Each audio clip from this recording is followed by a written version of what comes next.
السلام علیکم ورحمۃ اللہ وبرکاتہ۔ ناظرین کرام، عبادت گاہوں کے تحفظ کے قانون پر سپریم کورٹ کی خصوصی بنچ کرے گی سماعت۔ مولانا ارشد مدنی نے کہی یہ بڑی بات۔ سنبھل، سانحہ اور اجمیر درگاہ پر ہندوؤں کے دعوے کے پس منظر میں جمعیت علماء ہند کی جانب سے عبادت گاہوں کے تحفظ کے قانون کے تعلق سے داخل پٹیشن پر 12 دسمبر کو دوپہر 3:30 بجے چیف جسٹس آف انڈیا کی سربراہی والی 3 رکنی خصوصی بنچ سماعت کرے گی۔ اس بنچ میں جسٹس سنجے کمار اور جسٹس کے وی وشو ناتھن ہوں گے۔ گزشتہ سماعت پر وقت کی تنگی کی وجہ سے چیف جسٹس آف انڈیا نے سماعت ملتوی کیے جانے کا حکم جاری کیا تھا۔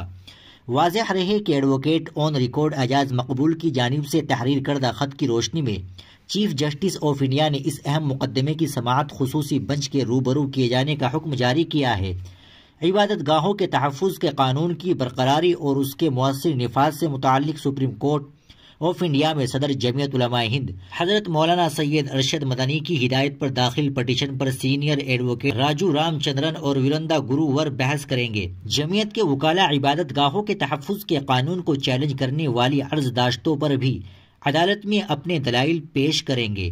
جمعیت علماء ہند کے صدر مولانا ارشد مدنی نے اسے ایک امید افزا پیش رفت قرار دیتے ہوئے اپنے ایک بیان میں کہا کہ ہمیں یقین ہے کہ انصاف پھر سے سربلند ہوگا۔ انہوں نے کہا کہ 1991 میں قانون سازی جس حالات میں ہوئی تھی وہ آج کے جیسے ہی حالات تھے۔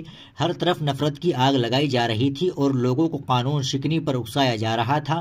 چنانچہ اس قانون کے ذریعے منافرت کی اس دہانے کو ہمیشہ کے لیے بند کر دینے کی کوشش کی گئی تھی جو فرقہ پرست عناصر نے ملک کے امن و امان، اتحاد اور آپسی بھائی چارے کو آگ لگا دینے کے لیے کھول دیا تھا۔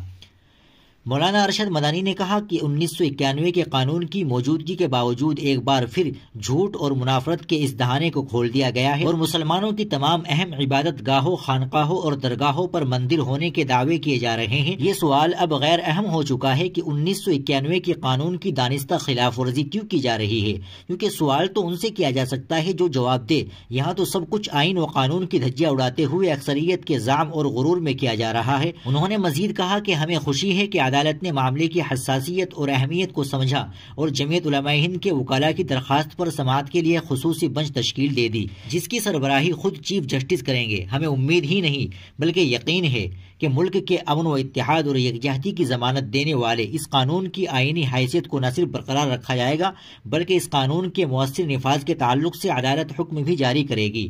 ناظرین کرام، آپ مولانا کے اس بیان کے متعلق کیا کہنا چاہیں گے؟ کمنٹ باکس میں ضرور بتا دیں۔ ویڈیو کو لائک اور شیئر ضرور کر دیں، چینل کو بھی سبسکرائب کر لیں۔